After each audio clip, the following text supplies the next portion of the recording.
This is Studio 809.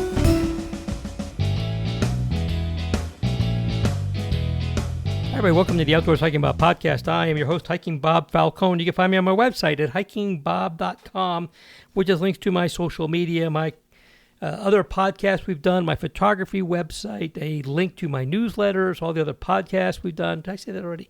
All the other podcasts we've done.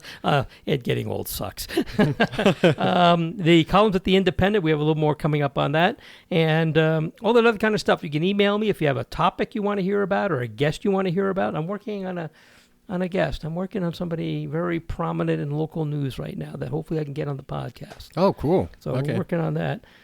Trying to get in contact. So anyway, we're always looking for great content, great topics, and great guests to be on the podcast. We've had a couple in the last couple of weeks. There's some really great guests over the last couple of weeks. And today with me is my co-host, speaking of great guests, Kevin Westendorf. Hey everyone, it's Kevin Wild Westendorf here, and I'm glad to be back. And you can find me on social media, mostly Facebook and Instagram, at Wild Westendorf, and at my website, www.wildwestendorf.com. Great. And Kevin, glad to have you back here. You know, one of the things I wanted to talk about was we're coming up on, can you believe it, Memorial Day weekend. Already, yeah. Is this coming? Where has this spring gone, for crying out loud? I mean, it's going to be here. We're a couple days after this airs, it's going to be Memorial Day weekend, which is great. You know, Memorial Day weekend is kind of like the unofficial kickoff to summer. I mean, it's when vacations start, and we'll talk about something else that's going to start then. But it's the unofficial kickoff to summer. And when I went to school many years ago, when books were on parchment and my grades were done on a report card that was etched in stone.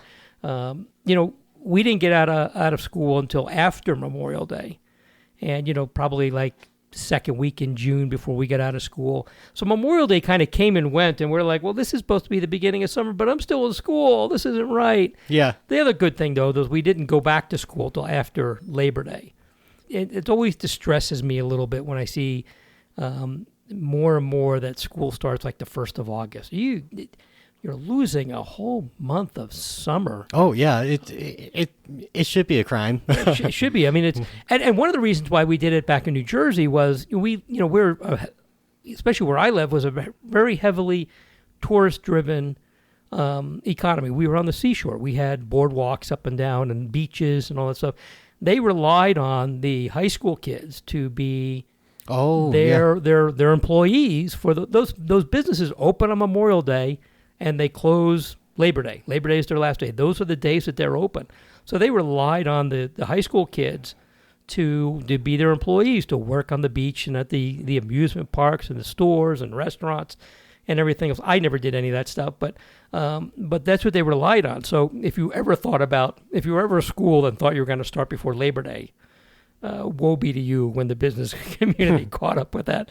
It was going to be torches and pitchforks times at the meetings. If you ever tried to think of the old Frankenstein movies, that's what it was going to be if you tried to start school before Labor Day. It was not going to be a good thing. So, and they still do it there, and a lot of places still do. But I hate seeing school start so early because August. It's a great month to be out. There's a lot of that's a whole month of summer that you're taking. Now I understand they do school differently and they do year-round school, and every 3 months you get 2 weeks off or something like that. It's a little different than when I went to school, and probably different here than it still is back in the East Coast and on New Jersey and heavily tourist-driven places. But boy, I just hate to see. We were so tuned up. Memorial Day came. We knew we only had a little bit of school left, maybe another week or two at the most. And then we were going to be off clear through Labor Day. You just knew you were going to be off. Yeah. And that was it. There was no going to school in August. Even the kids who had to go to summer school didn't go to summer school much past the third week in June. It was like, all right, go to school, get your stuff together, and then we're all going to go. The teachers wanted their summer vacation. Everybody wanted their summer vacation. So anyway, Memorial Day's coming. And the kickoff of summer. And if the weather around here has been any judge, we can sure use a little bit of summer weather to come here. There was, we had some snow in the high country, up on Pikes Peak. What was interesting was I drove up that way up to Woodland Park the other day. And from this side, from the east face of Pikes Peak, which is where, when you're in Colorado Springs is what you're looking at, it didn't look like a lot of snow. But when you go up around and you hit Woodland Park and Divide, there was a lot of snow on the north face. So they really did get some snow up there. Which brings me to the second part of this, talking about the weather, is today when we recorded this, I literally, about an hour ago, got back from hiking up around part of Rampart Reservoir. And, Cole and I were going for hiking. They're doing a couple of things. There's a lot of fire mitigation going up there. So with traffic's an issue, parking's become a little bit of an issue. It looks ugly, but as I, in my podcast with the district ranger, Carl Bauer, a few weeks ago, it's a needed thing, and give it a while, it'll look just fine. But one of the things I noticed was how full Rampart Reservoir was, especially compared to last year. And when I post that hike on my Facebook page later on, it'll be up there by the time this airs, I'm going to dig up some of the pictures I shot up there last year and the pictures I shot up there today, and the comparison is amazing. There's probably 8 or 10 feet of more water. Oh, wow. Okay. We're talking about over a pretty big reservoir. That's a lot of water up there. You can hardly see that white line, from where the water line used to be for many, many years and where it dropped down to. Back up. Does that mean the drought's over? No, that means we have a reprieve from the drought. We could just as easily go back into several years of not having enough moisture. But for the time being, this is a very good sign. And I can tell you that the forest looks very healthy. It's very green. Flowers are blooming all over the place. We're taking pictures of flowers. I know I'm going to be busy this summer shooting stuff like that. I've got a couple of things planned with a wildflower photography workshop, some things planned with the local news to do some pieces on wildflowers. I think it's going to be a very good year. But it was good to see that the reservoir, which we've all looked at, seen that white line that was way above the water level, is now that water level's up to that line again, or pretty close to it. So good things come here. They're talking about we're probably going to have, what was the description I heard from the weather, from a newspaper article I read? We're not going to have a wetter than normal year. We're actually going to have a fairly normal summer. The problem is we're so not used to it. It's going to seem like it's wetter than normal. What he's talking about is we're going to have days that are going to be pretty warm, pretty sunny, and probably almost every day that brief afternoon thunderstorm around 3 o'clock. Which is the way it was here for many, many years when I first moved here. And it was up until recently when we entered this drought. So it's going to seem like a lot more rain, especially if you've only been here in Colorado Springs, the Pikes Peak region, 5-6 years. You're going to say, boy, where did all this rain come from? Those of us who have been here 10, 20, 30 years are going to go, well, this is kind of the way it's supposed to be. This is what we've been missing for a long time. So pretty cool stuff. Good. You've been out there hiking. You seen anything that makes you think that? Well, I have seen an explosion of flowers on the trails. Haven't seen any mushrooms yet, because I think it's a little too cold for that now. I've seen just a couple. Okay. And it's just nice. And the trees are really starting to bloom now. It feels like we're well into spring now, which we are, but it's nice to see everything blooming and growing now. Yeah, it's good. I mean, I look at the tree we have here in the backyard. It's nice and green already and leafing out pretty well. This locust tree we've had for a number of years back here. So, yeah, things are things are looking up. So that's a good thing. With Memorial Day comes, we talked about vacation period. A lot of people around the country, this is when they start their vacations. They start, coming out here and going to other attractions. They go to Florida, they go to California, they come here, they go to their favorite national parks, they go wherever. That all starts Memorial Day and pretty much runs, into to Labor Day. Well, one of those things is Rocky Mountain National Park, which consistently rates in the top 10 visited national parks in the country. Not the number one. Number one, as we know, is Great Smoky Mountains. And you've been there. I have not.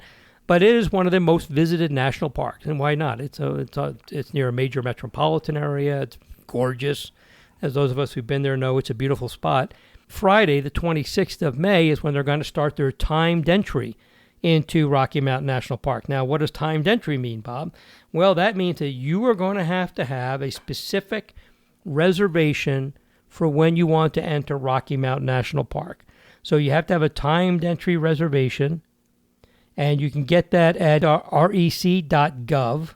and there's some other options on how you can do that. You're also going to have to pay your entry fee or have a park pass, and you have to arrive during the time slot that you specified in your reservation.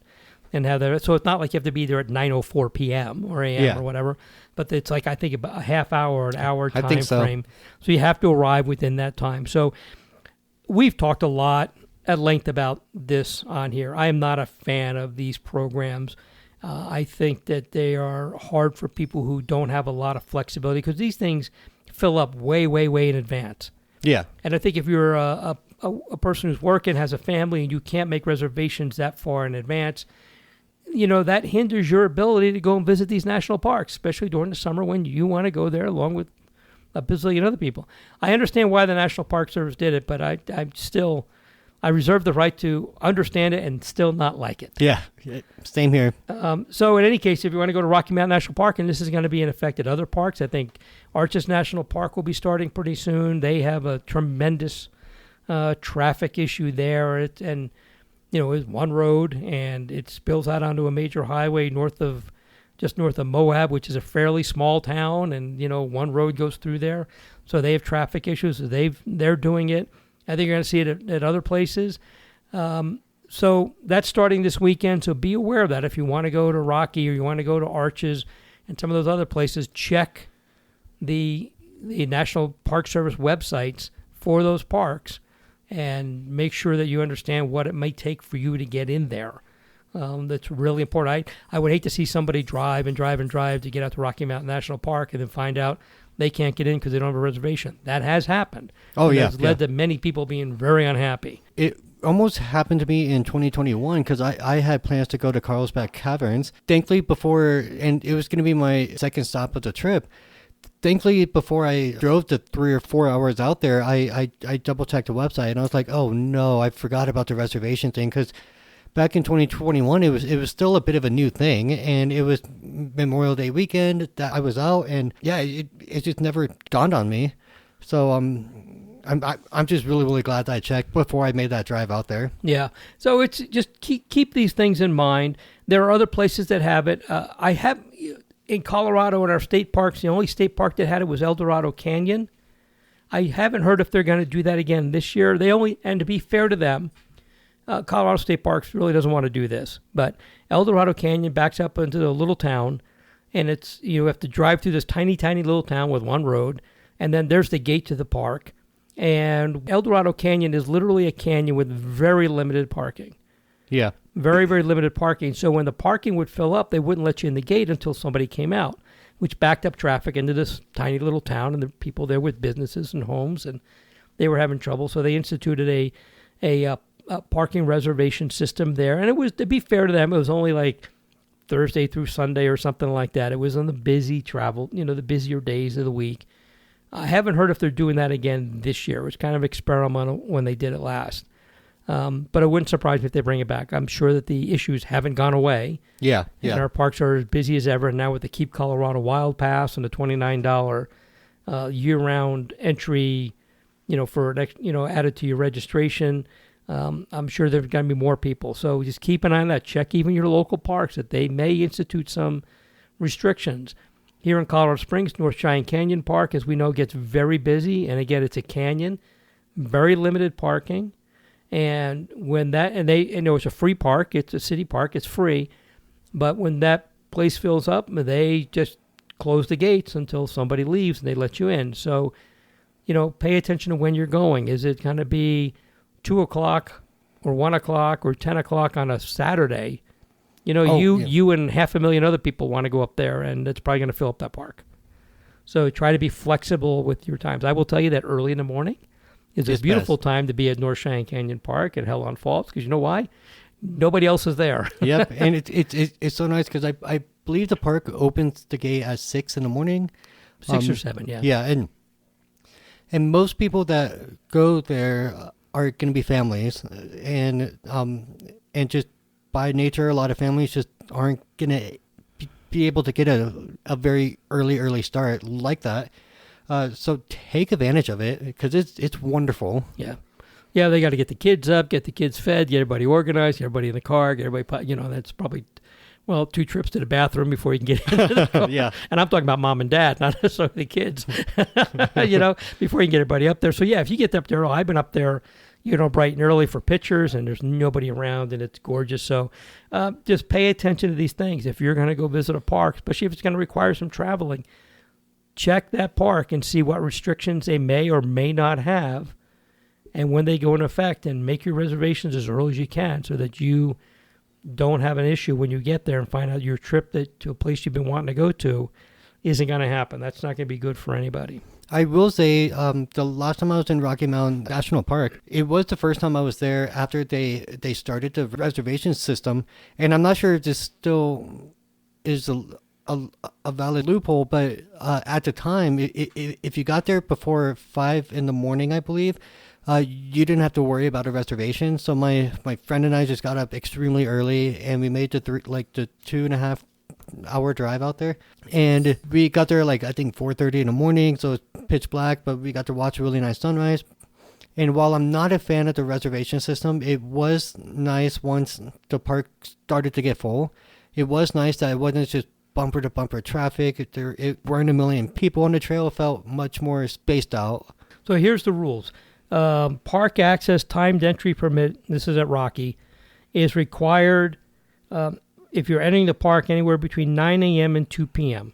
So there's a lot of time before that and a lot of time after. However, if you're going to the Bear Lake Road area, which is where a lot of the very popular trails are, you do need a park access and timed entry permit. Let me see if I have this right. I'm reading it off of the website, between 5 a.m. and 6 p.m. Okay. So a much wider period of time. So if you want to go to Bear Lake, which is where I went, yeah. Which is, trust me, that's beautiful. It's worth going to. It's gorgeous. And you could do that 4-lake hike up there, which is gorgeous. It's incredible. But if you want to go there, you need a timed entry permit as early as 5 a.m. Okay. Because it's extremely busy, and parking is very limited. So I would also suggest you take advantage of the shuttle bus.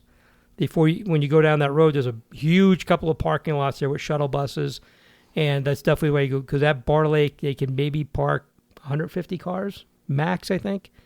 Oh wow! Okay. At that parking lot, I think you I've been there. It's huge, but yeah, maybe 150 cars at Bear Lake itself. Now with the shuttle bus, they can hold hundreds of cars up there. So just be aware of that. If you want to go to Bear Lake, which everybody wants to go to, it is gorgeous. You need a pass as early as 5 a.m. So if you want to get up super early, like Kevin did, and drive up there and get there at dark 30 and probably still see bears running around up there or something.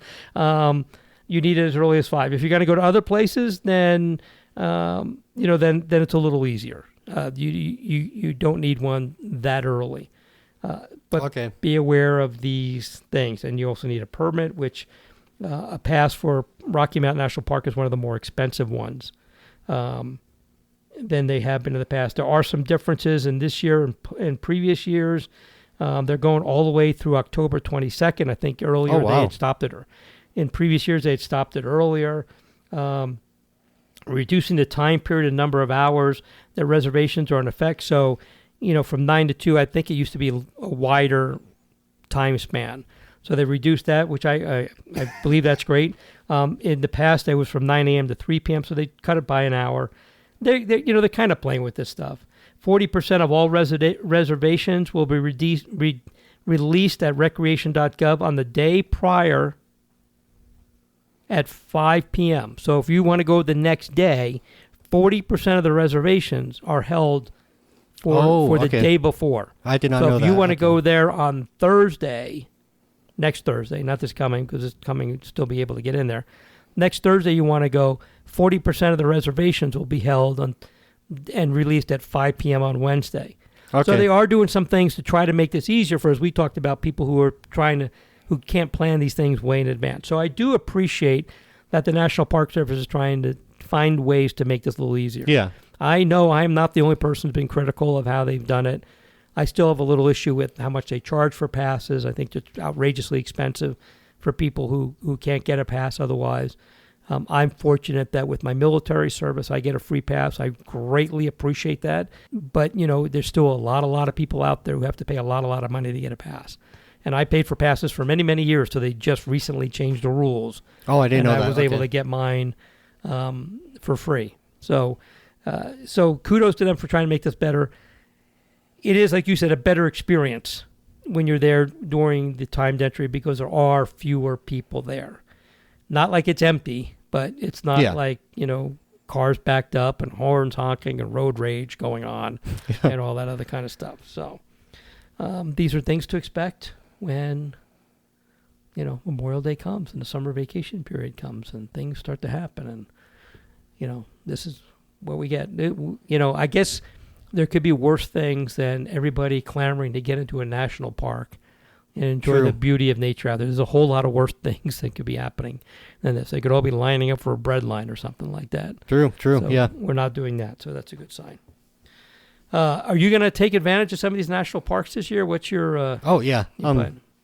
So I definitely want to go back to Rocky Mountain, and I want to go back to Black Canyon also.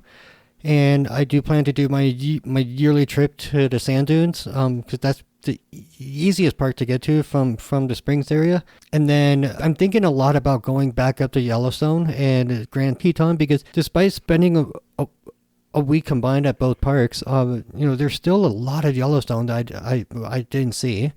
There's still a lot of Grand Teton that I didn't see, so I really want to go back up there. I'm guessing you could spend a lot of time at Yellowstone and still have a lot that you haven't seen yet. Oh yeah, because it's larger than Rhode Island and Delaware combined. It's a big park. Yeah. So there's a lot to see there. So cool. And you're going to do sand dunes, and don't forget nearer than sand dunes is Florissant Fossil National Monument. Not a very big place, very cool place to visit. Some really nice hiking trails there if you ever want to go and check that out too. And that's about a 40-minute drive from Colorado Springs. And sand dunes is about 2.5 hours. It's about that, yeah. Yeah, it's not too far. 2.5 hours to get down to sand dunes. And a gorgeous place and a lot of fun to go visit there. Kevin, one of the things that's been that happens when we build a park, when we buy land to build a park, or we've had a park for a while and maybe we enlarge it, is that there's a master plan process. We just don't buy a park and then just willy-nilly put in trails and parking lots and things like that. There's a planning process. You're looking at what amenities do people want. Where are you going to put the parking? How much parking are you going to put in here? If it's an open space here in Colorado Springs, it gets far less amenities than an actual neighborhood park, which gets manicured grass and playground equipment and sports fields and stuff like that. Where an open space is pretty much designed to be pretty natural. So it might get, a parking lot with a porta potty and some trails and signage and things like that, but not a whole lot, goes on there as compared to a park. And there's also amenities that get built. So there's a couple things going on here in the Pikes Peak region. In El Paso County, we have at the El Paso County Parks, which have a number of parks. And El Paso County doesn't build neighborhood parks. They build just big parks, regional parks. They also have 2 nature centers, both of them kind of on the south end of town. The Bear Creek Nature Center in the southwest part of Colorado Springs, and then the Fountain Creek Nature Center down in the town of Fountain, further south. There hasn't been a nature center ever on the north side of the county, where a lot of new population growth has happened. And when I was on the county parks board a couple of years ago, before I left, we had set forth in motion to put in a new nature center. I've since left the park board, but now the county is looking at doing a nature center in Fox Run Park, which is a beautiful park. Oh, it's gorgeous out there. A nice park, big, tall, ponderosa pine, just a beautiful, beautiful park. And a nice place because it's heavily shaded, which is kind of unusual around here. Yeah. Nice place to go in the summer. And they're putting in they have plans to put in a nature center. So I was at an event last week where they had their mock-up architectural drawings of this nature center, and it's beautiful. And people did have the opportunity to, talk to the planners and the people from the Parks Department and the architects about what features they'd like to see. One of the neat features is there's going to be a tower in this park that from the nature center you'll go up to, and then there's going to be an elevated walkway. Oh, cool. That will be just below tree line. So the tops of the trees. So when you're walking on this elevated walkway, you'll be right up there in the trees, but you won't be above them. They don't want anything sticking up above them. And the way the ground slopes there is you'll eventually just come right out on the ground at a trail, That's right. Yeah. which also makes it ADA compatible, so they can bring them around the other side, and they can just go from the trail right up onto this elevated walkway. I think the birders are going to love that because they'll be right up there where That's the a great birds are. point. It's going to be really cool. So they're talking about that. It's going to be millions of dollars to build. They're working on fundraising for that. So that's one of the big master plan projects going on here in the area. So it's a project within the park.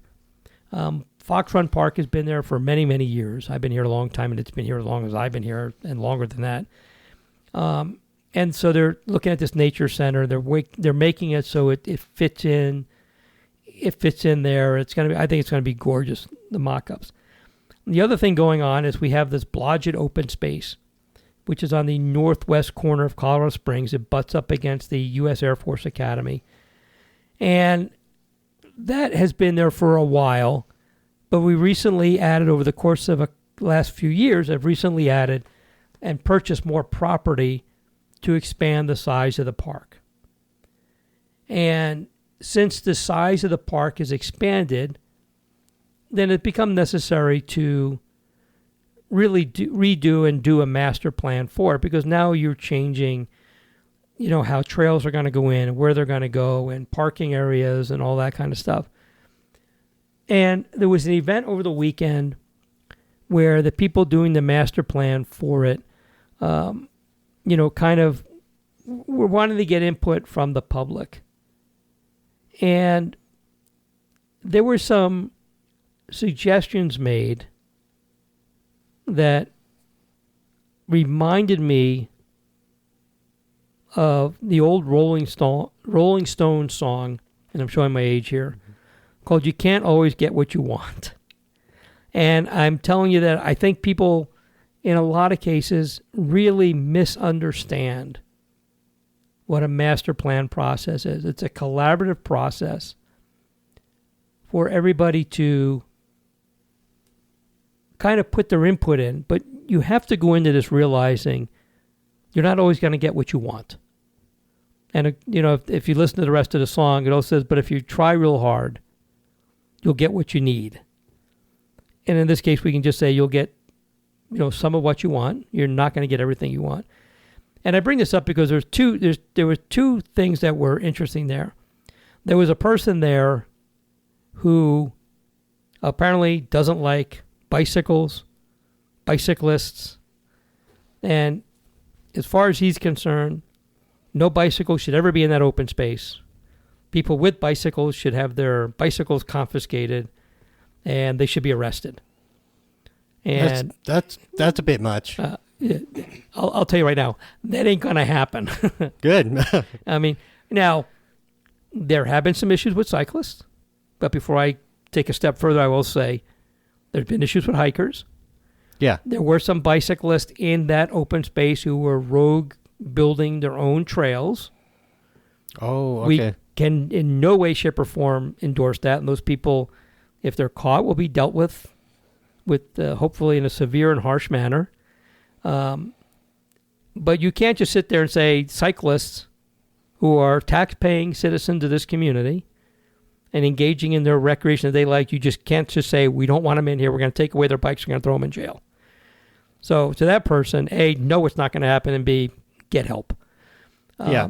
On the other hand, I also have a document from a cycling organization and what they're looking for in there. And obviously their approach is a bit more thoughtful, and they have some suggestions. And there's been some back and forth with the cycling group and the city parks department, and I've had some conversation with the city parks department.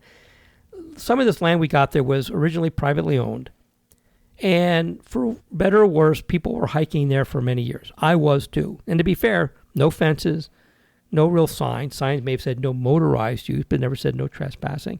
So there's been a lot of trails that have ended up in there that are really not great trails. They're not sustainable trails. They're trails that are going to have to be redone, or they're going to have to be eliminated because erosion, issues like that. When you build trails, you want to build them so they don't harm the environment any worse. And I've talked to the Parks Department, said, because they were starting to close a lot of these trails, I'm like, can you hold off on closing the trails until you're done a master plan? Okay. because we've been using these trails, and before you close them and we get a chance to master plan and build it, let's just. And I've gone back and forth. Their observation, which is correct, is these are heavily eroded and they're causing trouble. And I'm like, yeah, but they've been there for 100 years. If you leave them there for another year or so, it's not going to hurt anything. Regardless. But, if I'm looking at this document from the cycling group, they're also saying, well, we want the south end of the park, and we think all the hikers should be on the north end of the park. Well, to that, I'm also going to say that ain't going to happen either, because I hike a lot on the south end of the park, and I take pictures there, and it's a beautiful part of the park. I'm happy to share it with the cycling community, but I don't think you just get to declare you get one half of the park, one half of the open space. Yeah. So it goes down to you're not always going to get what you want. Now, I do think that we need to take some. We have issues with sharing trails. There's a lot of users. There's a lot of cyclists out there. There's a lot of hikers out there. They're equestrian users. They all have some right to use this property. It is owned by the city. It's bought with taxpayer money or maintained with taxpayer money. But I think we need to maybe sometimes take a step back and say, instead of just saying you don't want this person or that group in here, maybe we need to find a way to manage everybody. So we've done some stuff to that effect in some parks in Colorado Springs. In the Stratton open space, there was a trail that was called the Chutes, and steep downhill trail. And cyclists loved it because they can just scream down there. The problem is there would be hikers on there, and it wasn't safe for hikers. So what the city did was they built a hiking trail next to it. Hikers now are not allowed on the Chutes, and cyclists aren't allowed on the new trail next to it. And it works perfectly. I get to go down a trail that's built perfectly for me, and the cyclists get to go down their crazy Chutes trail. And the Chutes trail is also designated as downhill only. So when a cyclist goes down there, he's not going to run into somebody coming up there, which I don't know how you do that anyway, it's so steep. In Ute Valley open space, we have trails that are designated for cyclists. Oh, that's right. And they're directional trails. You can only go in this direction. Again, it's to minimize impact because you make a narrower trail, which has less impact. So you're not widening the trail to enable two-way traffic, but it's a one-way trail. So there are ways to share these open spaces and parks to accommodate all users. So if you're going to be in a camp, we don't want this or we don't want that, it ain't going to happen. I mean, you just can't do that. But there should be ways to parallel trails. This one's for hike. We're going to share trails up to this point, and this time, and this one, we're going to fork off here. And the crazy cyclists who want to go bombing downhill, they get that one to themselves. The hikers, you can go down on this side. It's going to be a lot easier for you. You're not going to have to worry about cyclists. I'm great with that kind of stuff. I think that's a smarter way to manage it, where it's feasible, where there's the room to do it. Other than that, you just have to we're going to have to get along here and share these trails. But for, I guess what I'm saying is when you're looking at these master plans, when the community is participating in these master plan outreach programs, which there's a lot of, and one thing we do really well here in Colorado Springs is we have these open houses and public meetings and input sessions and surveys and things like that. Remember that you have your wants, but so do the other users. And the goal here is to try to accommodate as many people as possible. But not all of you are going to get everything you want. It's just not going to happen. I also really like the way it was done at Fisher's Peak State Park, where they had certain trails that were bike only, certain trails to where if you're on a bike, you could only go in one direction, and you could only hike in one direction too, I think. No, you can hike in both directions, but there were some trails some of the cycling trails that were downhill, they didn't want hikers on. Okay, yeah, and I thought it was a great way to kind of share the space and be safe about it too. It's the same way in Red Rock Canyon open space. There's a lot of trails that are for hiking only, and some that I don't think there's any bike only trails out there, but there are certain trails to where you can't have a bike on, and I think it's just it's good to have a compromise like that.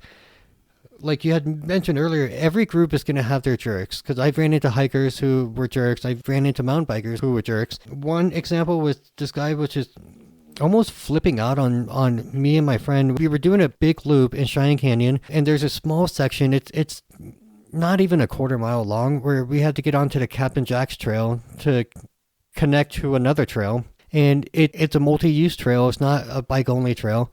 A lot of people love to bike on it, though. I totally understand that.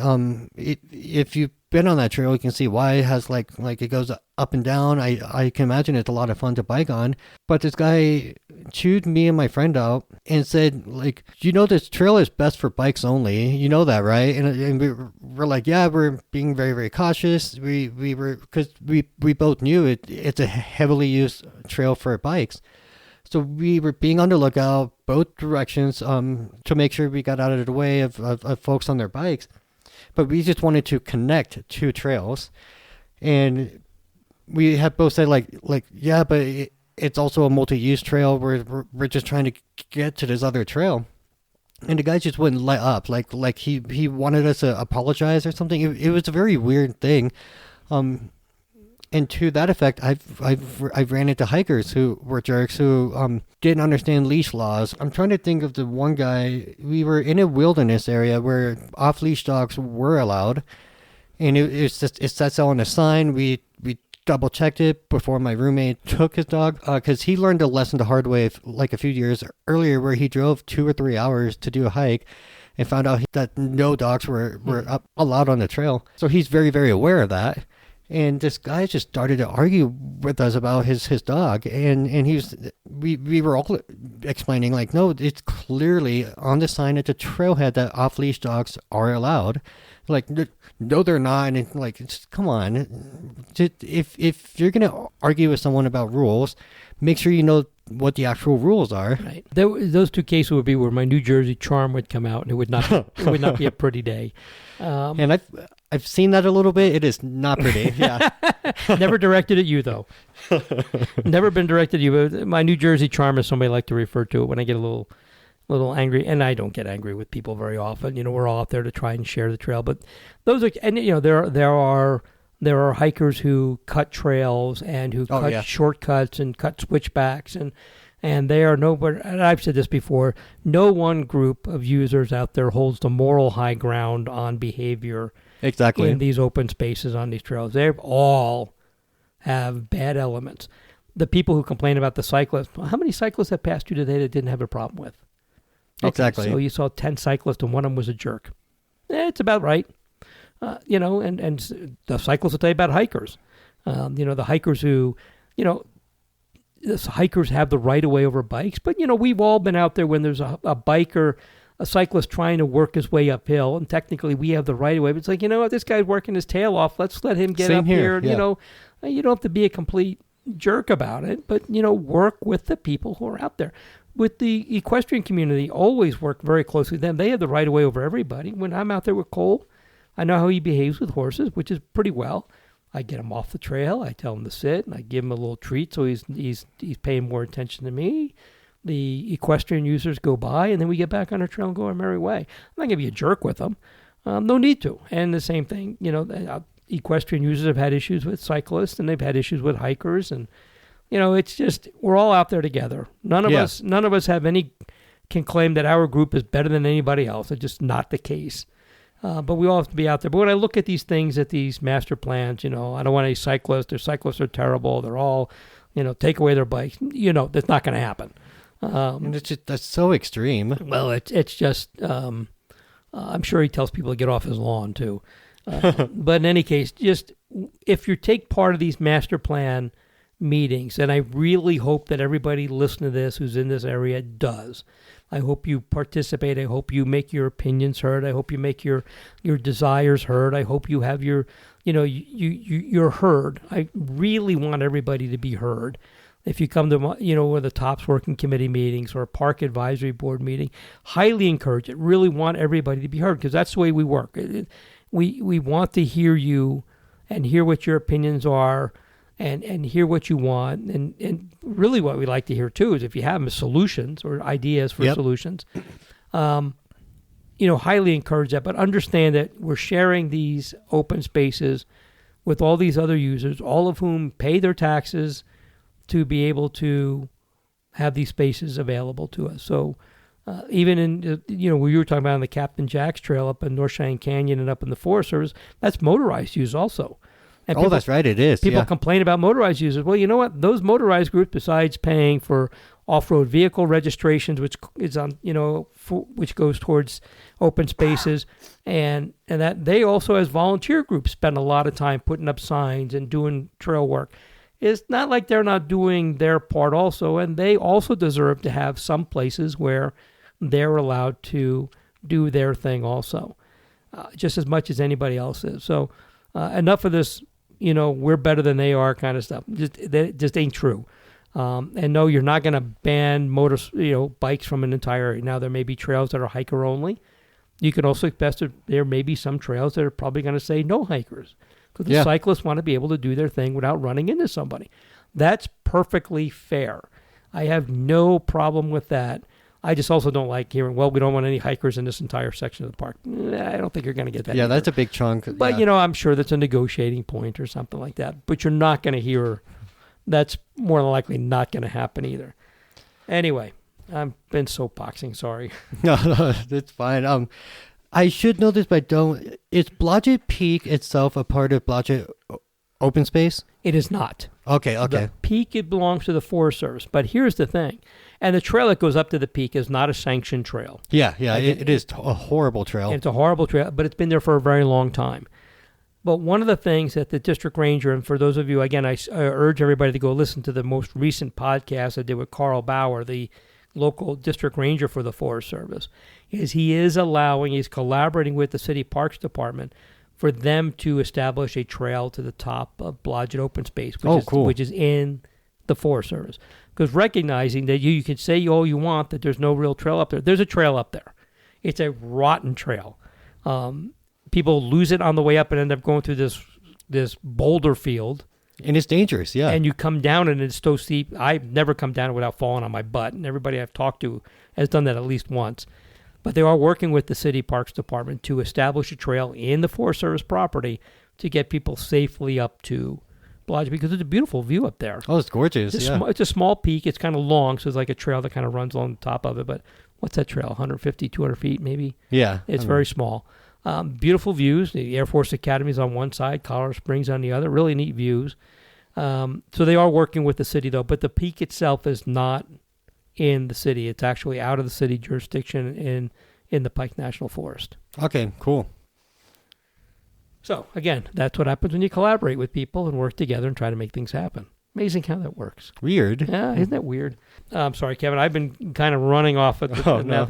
What else you got going on? What have you seen? What are your comments or concerns? Kevin, tell me what's going on. I am really, really, really enjoying this warmer weather. The 2 weeks of almost nonstop rain has been nice, but I'm ready for summer weather. I do want to remind people to try and don't immediately go on the trails right after a good rain, because that usually will mess up the trails. It carves them up. It hurts their ability to more effectively drain water, so the trail won't erode. You don't get potholes in the trails and such. That's something I've noticed the last few hikes I've done, where there's these giant footprints and carvings from hikers and mountain bikes, and so just mindful of that. The last 2 weeks we've had a lot of rain. Week before, we just got done 3 straight days of just crappy weather. Then the week before that, we had here at the house, we had 3.5 inches of rain. Yeah, it fell in maybe 2.5 days, 2 days. But what was interesting was it fell over a longer period of time. We didn't have a great deluge, and late in the day on the last day, rain started. So it started on a Wednesday night and ended on a Friday morning. Yeah, and it was just constant rain, but never really hard. That Friday evening, I took Cole for a walk on one of our open spaces and was amazed at how little mud there was. Oh, okay. And I think it's because it's been pretty dry, but not so dry the ground got really hard. And B, it fell over a long period of time, so it didn't puddle up like it normally does. It actually soaked in a little bit. Now, the ground was a little sticky. It was moist, you can tell. Yeah. But it wasn't muddy. And today when I was out on Rampart Reservoir, there was one section that really was muddy, but there's a lot of vehicle traffic on the trail up there because they're doing a lot of fire mitigation. So I think that was induced. Oh, yeah. Some of that was induced by vehicle traffic, not so much by foot traffic. But for the most part, you're exactly right. If try not to go out right after it rains so you don't go tromping through the mud. But if you're running the mud, go right through the middle of it. Don't go around the trails and make them wider.